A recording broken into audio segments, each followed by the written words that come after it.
presenting Joel McCrea in Tales of the Texas Rangers.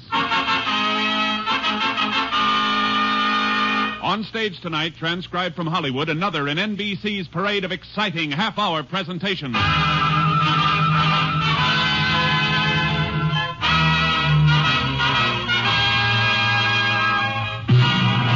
Tales of the Texas Rangers, starring Joel McCrea as Ranger Pearson. Texas, more than 260,000 square miles. And 50 men who make up the most famous and oldest law enforcement body in North America.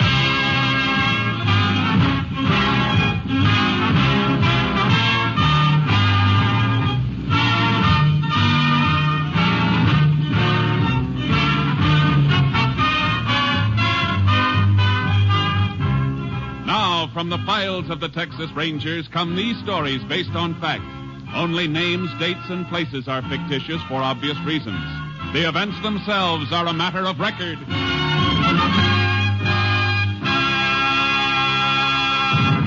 Tonight's case, play for keeps.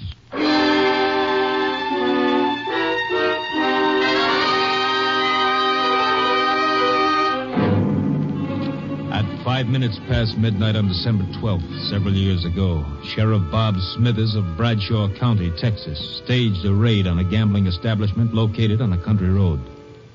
But there were no patrons in the house, and the sheriff's face grew dark red as he and the local constable failed to find any evidence. There's nothing in the upstairs room either, Sheriff. You're sure of that, huh, Jim? Not even a deck of cards. See, Sheriff, like I told you, I quit the racket. Yet this is the fourth time this year you rousted me out of bed. I know you're operating, Walton, and I'm going to get you for it. You're not going to milk the citizens of this county, not while I'm sheriff. Look, Sheriff, this happens to be my house. Warrant or no warrant, you finished your business here. How about getting out? I guess we might as well go, Sheriff. No, Jim. We're going to stay a minute. I want to talk to Walton, and you. About what? I was sure of this raid tonight, Jim. Dead sure. Just like I've been sure the last 3 times, because only you and me ever knew about them. I didn't tell nobody but you, Jim. You, the constable. Sounds like he's accusing you of tipping me off, Dunn. I know he tipped you, Walton. You better watch what you're saying, Bob. All that talk about law and order and wanting to uphold them. Let me see your wallet, Jim. Take it out and let me see it. Now, wait a minute, Sheriff. You shut up. Come on, Jim.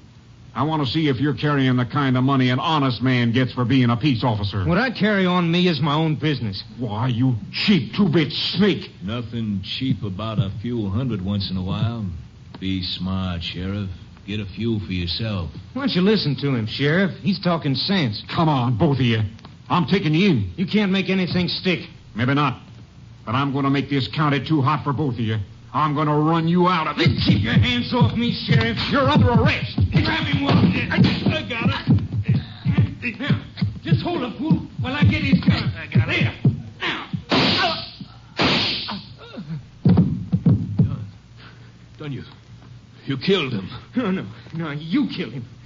You grabbed his gun and killed him. He was after you, Walton.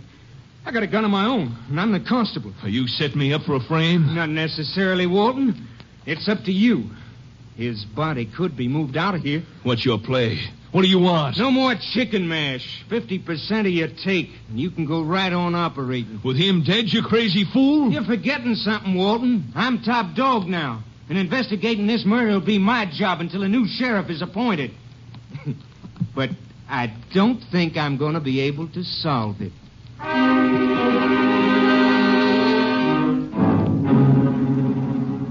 The body of Sheriff Smithers was found the next morning, dumped in a ditch by the side of an old wagon road.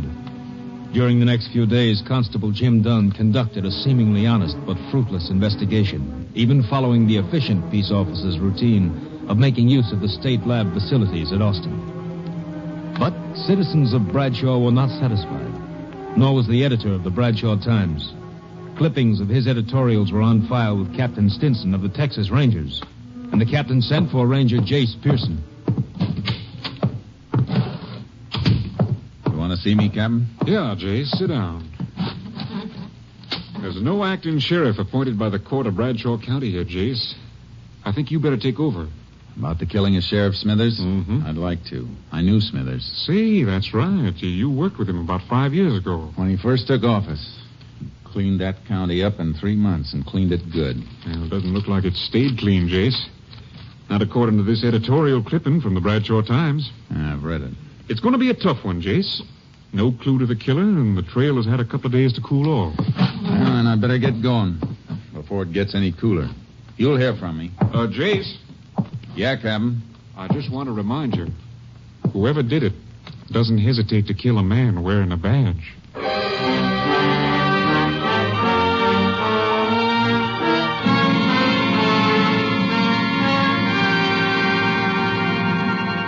I reached Bradshaw in the early morning.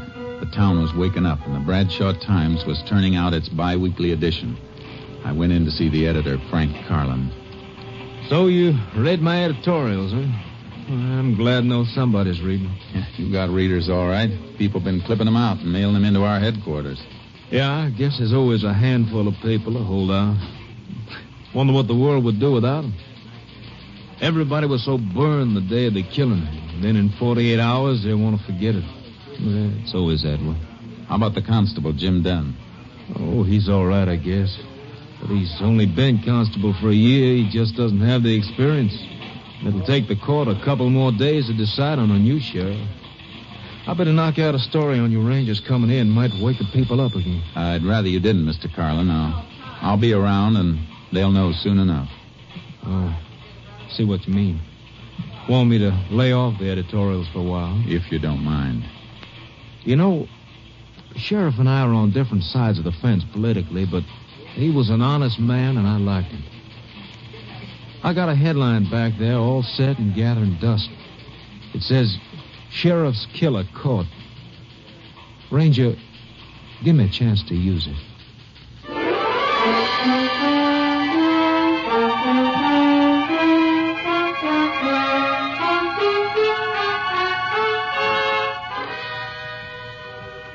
I found a place to park my horse trailer and put charcoal in a pasture.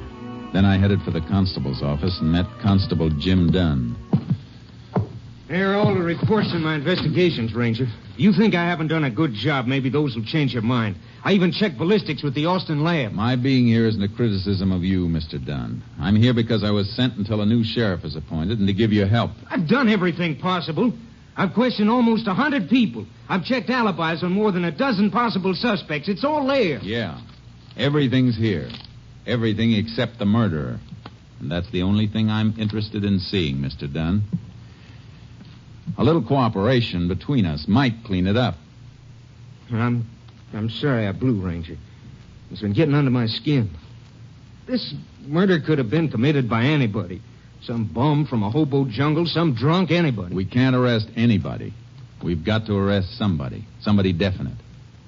Now, exactly where was the body found? Old wagon road bypasses town about 2 miles north. Is it fit for a car? Yeah, but you got to go roundabout to get to it. Almost 11 miles. You won't find nothing there, though. I'd like to take a look anyhow. Can't we cut cross-country on horses? Yeah, shorter if you want it. I want to. My horse is in a pasture. I'll meet you at the edge of town in 5 minutes.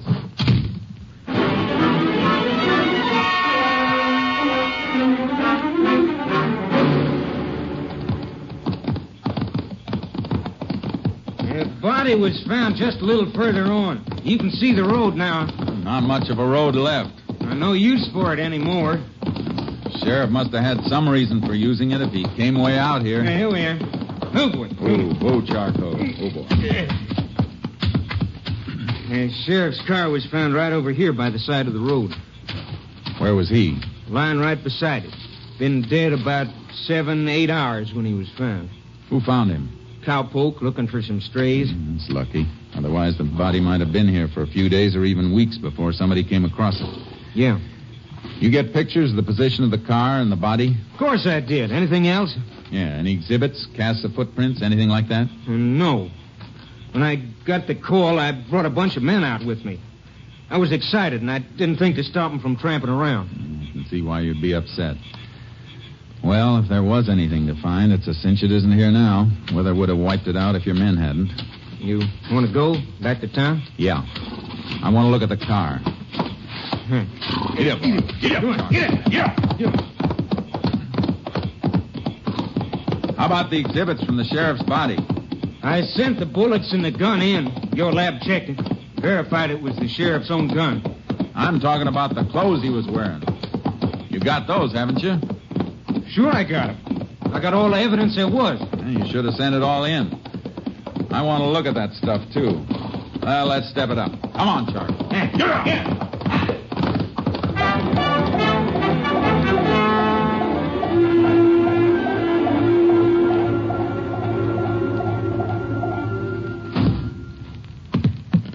There's everything, all tagged. Everything the sheriff was wearing when he was killed. I see. Is this the shirt he was wearing? You see the blood and bullet holes, don't you? Yeah. How come your lab didn't find any prints on the gun when I sent it in? Didn't even have the sheriff's own prints. It was wiped clean. Well, this is kind of odd. What? Well, the sheriff was shot twice, and they dug one slug out of him.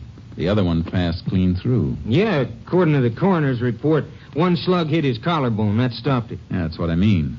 The course of the bullets. Both shots fired into the left side, just above the kidney.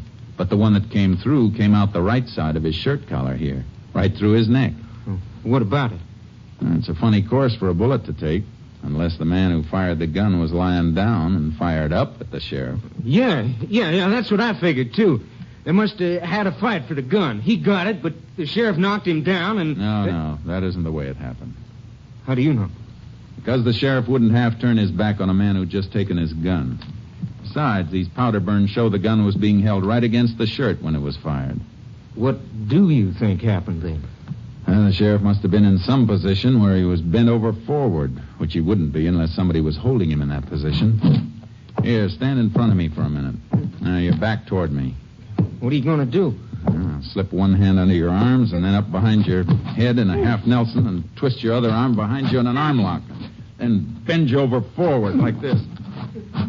The sheriff was held like I'm holding you now. The bullets were pumped into him. See what I mean? That's just a guess. It's a guess I'm going to back up. And if the sheriff was held in a half Nelson and an arm lock, it tells us something else. That there were two men in on the murder, unless the killer had three hands and used the third one to fire the gun. That's pretty smart figuring, Ranger. Only because it's the kind of figuring I've been doing for a long time. These the photos that were taken at the scene? Yeah, the sheriff's body and the car. The car, the body moved any before these were taken? Nope. Car was right there, with the sheriff flat on his face beside it. And less than 2 feet away from it. His right side toward the car. Yeah. The bullet that passed through the sheriff came out on his right side. That means it should have hit the car. But there's no mark. I don't see that helps us any. It helps plenty, Dunn. It tells us the sheriff wasn't killed out there. He was killed someplace else and brought out there.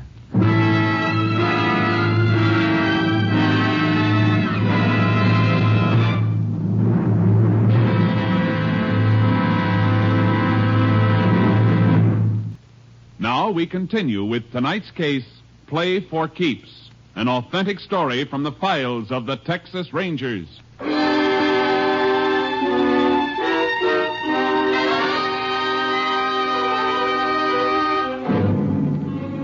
I knew that Sheriff Smithers had been killed by two men, and that his body had been moved after the killing, but it wasn't nearly enough. It was evening before I figured out my next move, a move I didn't like to make.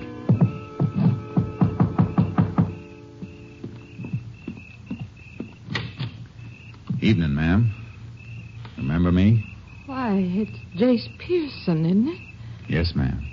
Been a long time, Mrs. Smithers. Oh, come in, Jace. Come in. I suppose you know about Bob. Yes, ma'am. And that's why I'm down here. I came by to pay my respects. Funny thing. First time Bob brought you through that door, I never reckoned you might be back someday, looking for a man who killed him. I wish it could have been for another reason, ma'am. But Bob kept things working so well here, there seldom was any reason for a ranger to come visiting in Bradshaw County. I know how you fellas keep working along. Can I offer you a bite to eat? Please, Jace. That'd be real fine, Miss Smithers. I knew it might help her and me if she could keep a little busy with her hands doing woman things in the kitchen. And I tried to eat, but kept remembering the man who'd sat across this same table from me 5 years before. Big, honest, stubborn, and unafraid. It's mighty nice of you to stop by, Jace. Bob would have been happy to see us sitting here again. He always said a man with a good appetite was right with the world. Ma'am, I guess Jim Dunn has already asked you, but do you have any ideas about who might have killed Bob? Oh, no. Everything went so well for a few years. All I know is the last year or so, Bob was upset about gambling. He after anybody in particular? A man named Walton, Lou Walton, has a big house on the South Road out of town. Bob always said it was a gambling house, but he could never catch Walton. You mean he raided the place? A couple of times. Last time was the night he was killed. Dunn didn't tell me about that. Bob was killed after he left there. Walton's, I mean.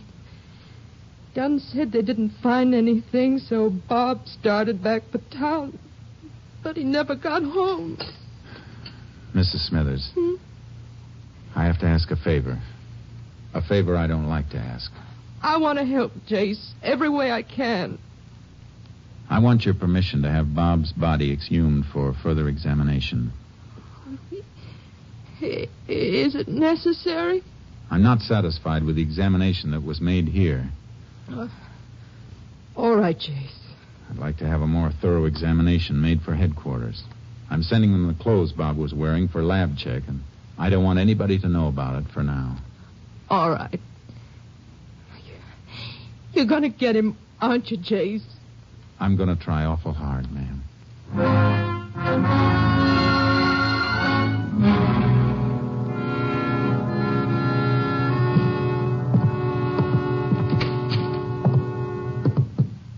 Well, howdy, Ranger.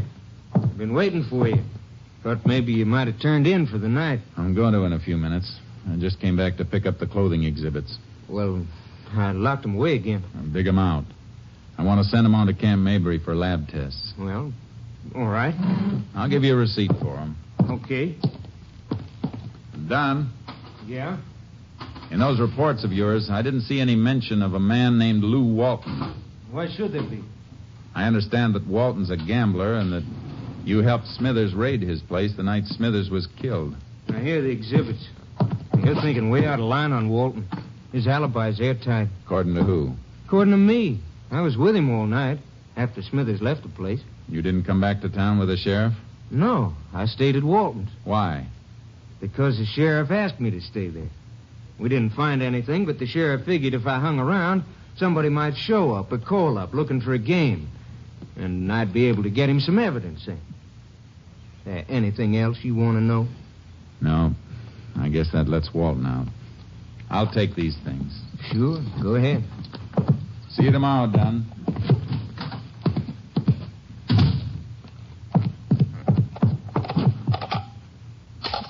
Number, please. Oak Hill, 243. Moment, please.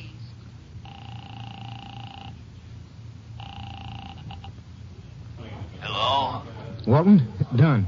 Now get those people out and shut down. Why? What's wrong? That ranger's too smart.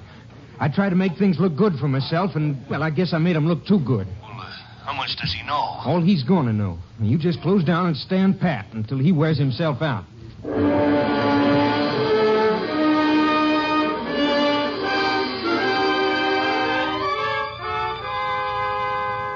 The sheriff's body was dug up and the examiner's report sent on to Austin. Headquarters also had the exhibits I'd gotten from Dunn. By late afternoon of the next day, Captain Stinson telephoned me long distance. Got a complete report from the lab, Jace. Go ahead, Captain. You were right about the position of the body when the shots were fired. Autopsy report shows the organs were pierced in a manner that'd be possible only if the sheriff were bent over forward. Good. Anything else? Yeah, that shirt you sent up. Lab thinks Smithers was killed indoors. Why? Some lint stuck to the blood and held when it dried. Analysis indicates it comes from a fabric used in expensive carpeting. Violet color. Thanks, Captain. That may be enough to wind this up.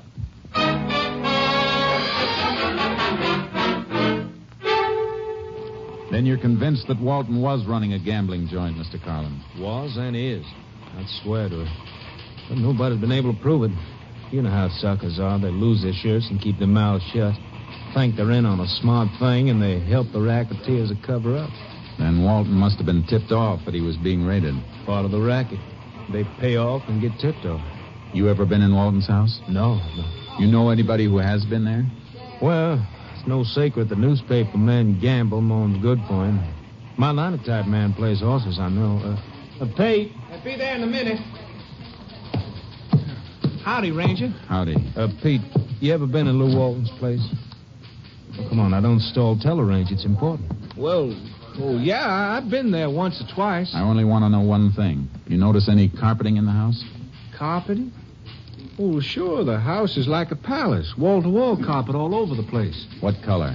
Well, it's a kind of a purple, I'd say. How about saying violet?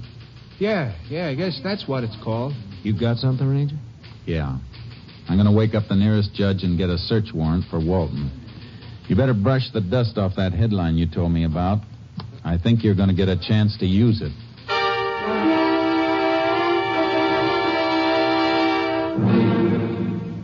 I was wondering when you get around to me, Ranger. Seems like everybody who wears a badge just loves to poke his nose into my life. I wouldn't worry about your nose, Walton. If you want to be smart, watch out for your mouth. I didn't mean anything, Ranger. Just that a man ought to have a little privacy. And you love the death cells at Huntsville. They're real private. Well, I always cooperated. The constable, Jim Dunn, he'll tell you that. I'll bet he would. Nice carpeting you got here. I like the color. Yeah, let me get you a drink or something, Ranger. All good stuff. I don't have anything but the best. You know the old saying, the best is none too good. Walton, there's been a strong cleaning fluid used on a piece of this rug. And one spot faded just a little. Well, I spilled some wine. I had a party one night. The night the Sheriff Smithers was here last? No, before that. Oh, that's right. I forgot. Nobody was here the night Smithers came. No, nobody. The constable, he stayed. Stayed most of the night after the sheriff left. Yeah, so he told me. Let me show you the rest of the house. Upstairs. No, thanks. I just want to look at the walls in this room. Sure pretty. You know, at Huntsville, they don't have pretty walls like these. Just cold concrete and steel bars. What do you keep talking about Huntsville? I'll tell you as soon as I stand up on this chair and rip off this new piece of wallpaper. Don't.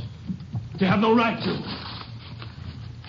Just looking for this small bullet hole, papered over. Of course, you know that one bullet went right through the sheriff. The hole was repapered because a heavy picture fell. The nail made the hole. 38 caliber nail? I'm going to have this rug ripped up and sent to my lab, Walton. No cleaning fluid made will wipe out all of a blood trace. Even a drop is enough to hang you. I didn't do it, I tell you. Dunn shot him. Huh? It was Dunn. Dunn shot him. Hold your wrists out. You'll never get those on me.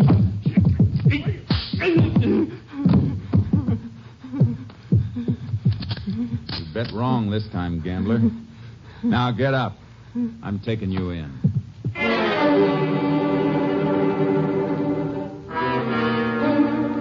I took him through town to the county jail.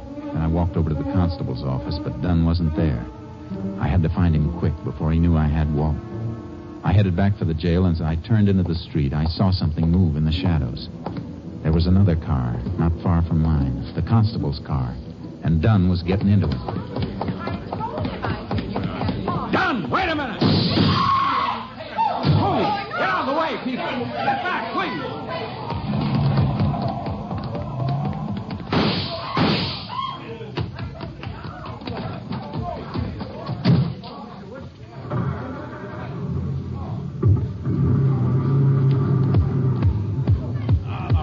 Punctured my tires. Unit 10 to KTXA. Unit 10 to KTXA. KTXA to Unit 10. Go ahead, Unit 10. Unit 10 convinced Constable Jim Dunn is subject sought in killing of Sheriff Smithers, Bradshaw County. Attempting getaway headed north on State Highway 19 from Bradshaw. Alert Highway Patrol and all units for complete roadblock of area. Order no further radio communication. Subject in Constable's marked car equipped with shortwave receiver. Will do, Unit 10. Unit 10's car out of commission. Will attempt to commandeer another car for pursuit. Unit 10, 10-4. KDXA, Austin.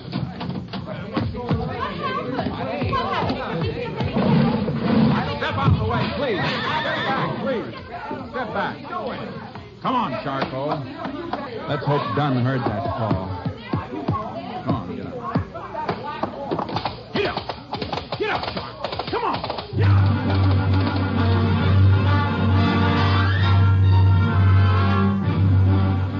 I had to gamble. The last part of my call had been a plant I wanted Dunn to hear. He'd know he couldn't get more than 15 or 20 miles before he was blocked unless he took some back road. And I'd seen him take a north turn out of town toward the wagon road he dumped the sheriff's body on. It was 11 miles for him by car, 2 miles cross-country for me. I raked charcoal all the way, reached the road, and rope-dragged a couple of dead logs across it. We finished just in time. I heard the whine of a car coming over the rise in the rough road as the first glimmer of the headlights stabbed the darkness. I tied charcoal back in the trees and dropped in the brush to wait. It's the end of the road, Don. Don't try backing up. Now, you haven't got any tires. I'm giving you a chance to surrender, Don. You get your chances, Ranger. You missed, Don. Now I'm coming around the car to get you. You want to shoot it out? Let's go. No. Wait a minute. No, Ranger. You don't shoot. Don't shoot. I'll drop my gun. See? I ain't armed. Come here. I ain't armed. Neither was Smithers when you lifted his gun and killed him with it. Good thing for Texas all constables aren't like you. Come on. Walton's waiting for you at the jail. Looks like you'll be partners again at Huntsville.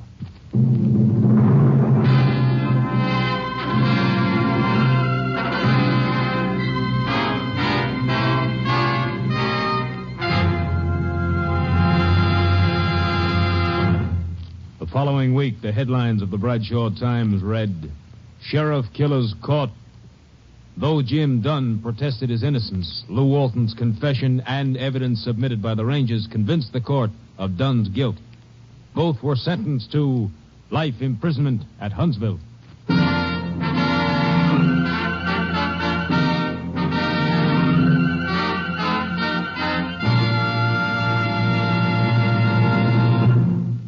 This is Joel McCrea. In the 125 years since their organization was founded, the Texas Rangers have written many new pages into the history of law enforcement. With only a handful of men in a vast territory, they have never failed to live up to their slogan, first to advance, never retreat. That is the creed a Ranger follows. And they have a belief that was impressed on me by one of their officers, a belief that often brings them victory over tremendous odds. In the words of the Texas Rangers, a man who is wrong can't stand up to a man who is right and keep on coming. Next week, Joel McCrea in another authentic reenactment of a case from the files of the Texas Rangers.